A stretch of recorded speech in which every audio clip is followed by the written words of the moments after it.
요한계시서 23장 23절로 24절 말씀을 가지고 복음의 나팔을 붑시다 라는 제목으로 세 가지를 살펴보고 은혜를 나누겠습니다.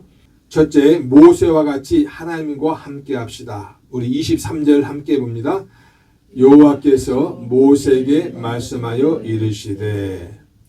구약성경 레위기서 또 민수기서 신명기에는 여호와께서 모세에게 말씀하여 이르시되 라는 구절이 무려 165번이나 나옵니다. 하나님께서 무슨 일을 하시든지 항상 먼저 모세와 말씀하셨던 것을 우리가 알 수가 있는 것이죠. 그만큼 그를 신뢰하셨고 또 그에게 할 수 있는 능력도 주셨습니다. 그러면 이 모세는 대체 어떤 사람이었을까요? 모세의 생애는 한편의 영화와 같이 굴곡진 삶이었습니다. 그는 바로 왕의 명령에 의해서 나일강에 버려진 아이였지만 바로의 공주에 의해서 구원받고 또 공주의 아들로 입양되어져서 어려서부터 이 애굽 궁에서 생활했습니다. 그는 공주의 아들로 또 왕자의 신분으로 애굽의 정통 학문과 풍습을 배웠을 것입니다. 그리고 화려한 생활을 하고 있었으나 항상 그의 마음에는 이 미스라엘 민족이 있었습니다. 그것은 그의 생모인 어머니 요게벳의 교육의 힘과 또 하나님의 섭리였다고 생각되어집니다.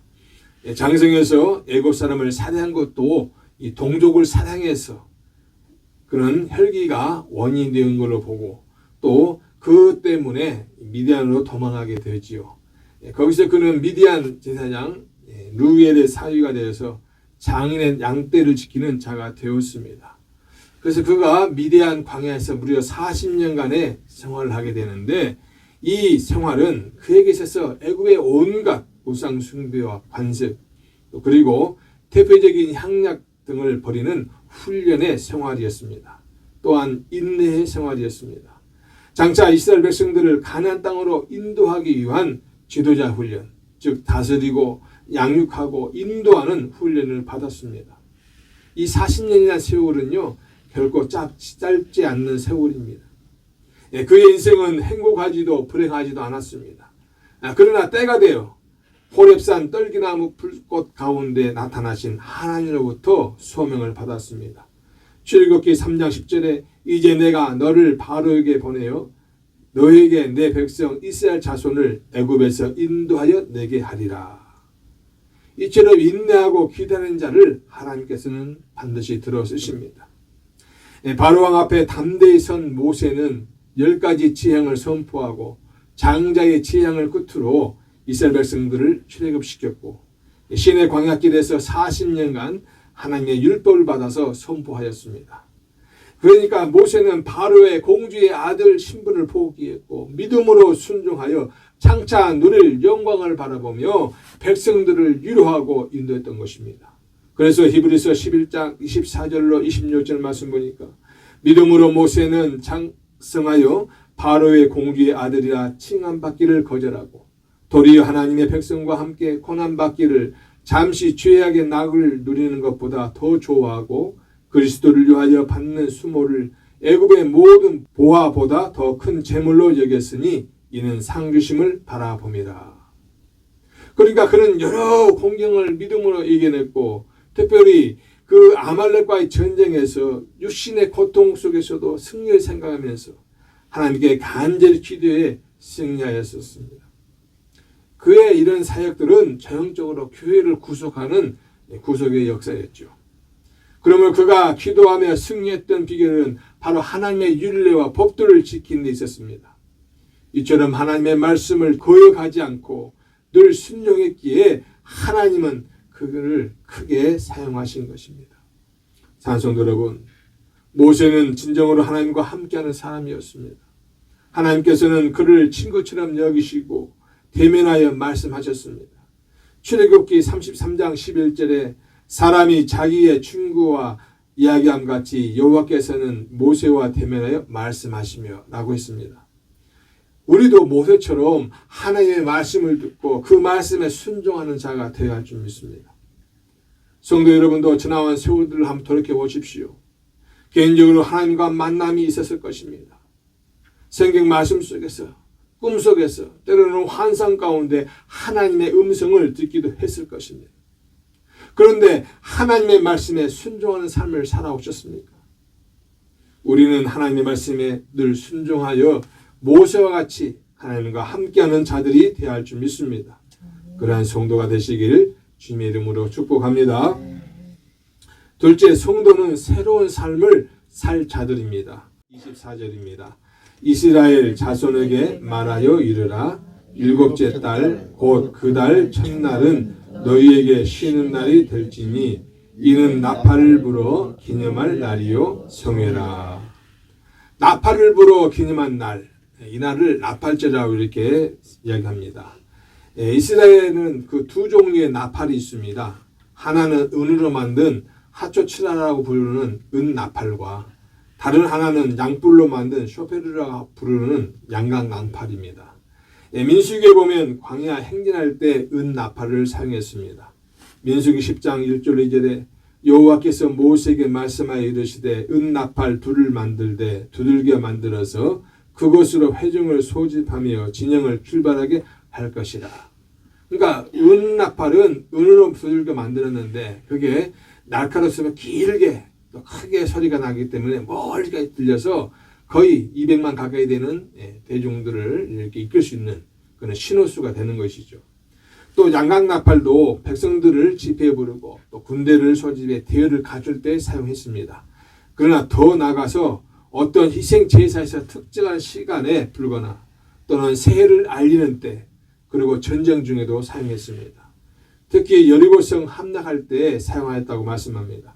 여호수아서 6장 4절로 5절 말씀 보면 제사장 7은 7 양강나팔을 잡고 언약궤 앞에서 나아갈 것이요 일곱째 날에는 그 성을 7번 돌며 그 제사장들은 나팔을 불 것이며 제사장들이 양강나팔을 길게 불어 그 나팔 소리가 너희에게 들릴 때에는 백성은 다 큰 소리로 외쳐 부를 것이라. 그리하면 그 성벽이 무너져 내리니 백성은 각기 앞으로 올라갈지니라 하시매. 이처럼 그래서 이 이스라엘은 이 두 종류의 나팔이 있었던 것이죠.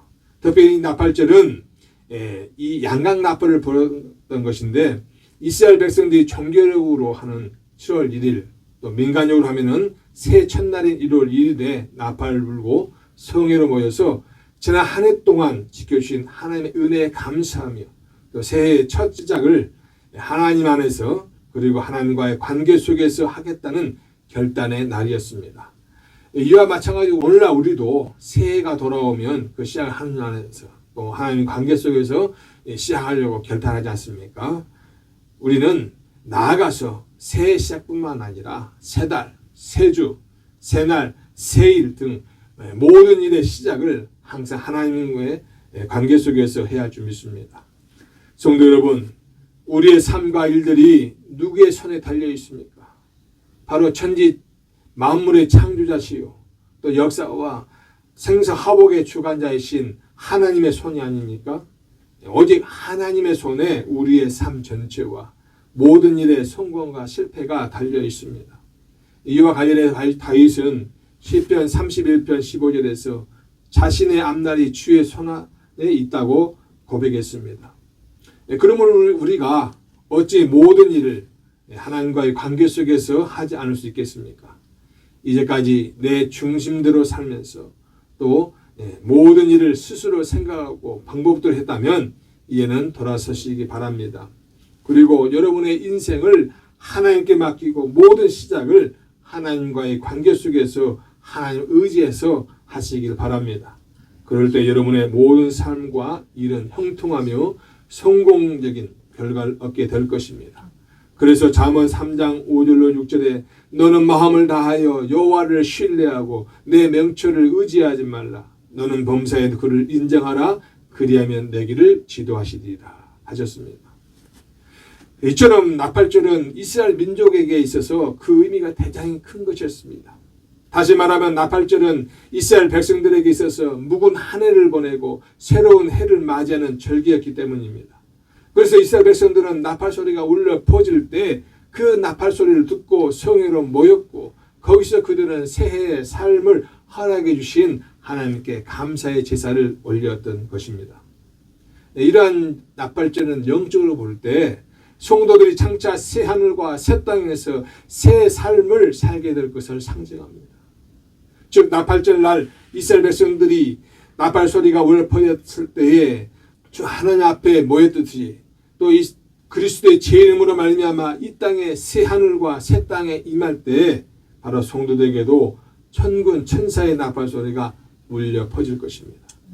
그래서 데살로니가서 4장 16절에 주께서 호령과 천사장의 소리와 하나님의 나팔 소리로 친히 하늘로부터 강림하시리니 그리스도 안에서 죽은 자들이 먼저 일어나고 라고 했습니다. 그리고 바로 그때 그 나팔절 날 이스라엘 백성들이 성령에 모여 새 삶을 허락해 주신 하나님께 감사하며 제사를 올려 드렸듯이 우리 성도들도 새 하늘과 새 땅에 모여 새 삶을 살게 됨으로 인해서 하나님을 찬양하며 하나님께 찬미의 제사를 올려드리게 될 것입니다. 우리는 예수 그리스도께서 천군 천사들의 우렁찬 나팔 소리와 함께 이 땅에 재림하실 때 그와 함께 새 하늘과 새 땅에 들어가서 이 땅에서와는 전혀 다른 새로운 삶을 살게 될 자들입니다. 그래서 바울 사도는 고린도전서 15장 51절로 52절에 보라 내가 너희에게 비밀을 말하노니 우리가 다 잠잘 것이 아니요 마지막 나팔의 순식간에 호련히 다 변화되리니 나팔 소리가 나매 죽은 자들이 썩지 아니할 것으로 다시 살아나고 우리도 변화되리라. 아멘.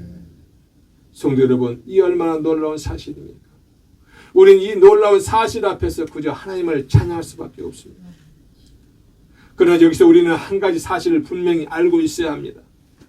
그것은 새 하늘과 새 땅, 곧 그 하나님 나라는 그리스도께서 재림하신다는 사실을 알리는 천군 천사의 나팔 소리를 듣고 성회로 모일 자들을 위해서 예비된 곳이라는 것입니다. 하나님 나라는 아무에게나 허락된 곳이 아닙니다. 따라서 우리는 그 나팔 소리를 들을 수 있는 자들이 되어야 합니다. 그래야만 우리가 그곳에서 새 삶을 시작할 수 있기 때문입니다. 그렇다면 우리가 어떻게 해야 그 나팔 소리를 들을 수 있겠습니까? 마태복음 25장에 보면 열처녀 비유에서 그리스도의 기름을 담아 등과 함께 가져간 5처녀는 신령과 함께 혼인잔치에 들어갔지만 등은 가지되 기름이 없는 자들은 주님께서 너희를 알지 못한다는 말을 듣고 결국은 집 앞에 잔치에 참여하지 못했습니다. 이처럼 슬기로운 5처녀와 같이 항상 주의 말씀 안에 깨어있고 늘 성령의 충만함 가운데 있어야만 합니다. 마태복음 25장 9절로 10절에 슬기 있는 자들이 대답하여 이르되 우리와 너희가 쓰기에 다 부족할까 하노니 차라리 파는 자들에게 가서 너희 쓸 것을 사라 하니 그들이 살아간 사이에 신랑이 오므로 준비하였던 자들은 함께 혼인잔치에 들어가고 문은 닫힌지라. 기회는 한 번뿐입니다. 한번 문 닫혀버리면 더 이상 들어갈 수가 없는 거예요. 이처럼 깨어 있을 때 우리는 언제 나팔 소리가 울려도 항상 들을 수 있는 자가 될 수 있는 것입니다. 진정 우리는 영적으로 깨어 있으므로 주의 오심을 알리는 나팔 소리를 다 듣고 주님 맞이하기 위해서 나아갈 수 있어야겠습니다. 그래서 예수님께서는 마태복음 24장 44절에 이름으로 너희도 준비하고 있으라 생각하지 않는 때에 인자가 오리라고 말씀하셨습니다. 사랑하는 성도 여러분, 우리는 새로운 삶을 살 자들입니다. 새 하늘과 새 땅을 소망하며 깨어 기도하는 삶을 살 때 하나님께서는 우리에게 더욱 큰 은혜와 복을 내려 주실 것입니다. 그러한 삶을 사시길 주님의 이름으로 축복합니다. 셋째, 복음의 나팔을 끊임없이 불어야 합니다. 우리 24절 하반절 함께 있습니다. 이는 나팔을 불어 기념할 날이요 성회라. 나팔절 날 제사장들은 그 이름이 의미하는 바와 같이 나팔을 불었습니다. 그것은 묵은 해가 가고 새날이 왔다는 것을 온 백성에게 알리기 위함이었습니다. 아마도 제사장들이 불었던 그 나팔 소리 안에는 지난 한 해 동안 겪었던 수많은 어려움과 시련의 바람은 지나갔고 이제는 희망찬 새 날이 왔다는 의미도 담겨 있을 것입니다. 그러한 의미에서 나팔절에 제사장들이 불었던 그 나팔 소리는 영적으로 보면 그리스도의 복음을 상징한다고 할 수 있습니다. 왜냐하면 죄로 인해 고통스럽고 절망스러웠던 날들이 그리스도의 복음 안에서 완전히 새롭게 되어 기쁨과 희망의 날로 변화되었기 때문입니다. 이와 관련하여 사도 바울은 새 것이 되었다고 선언하였습니다.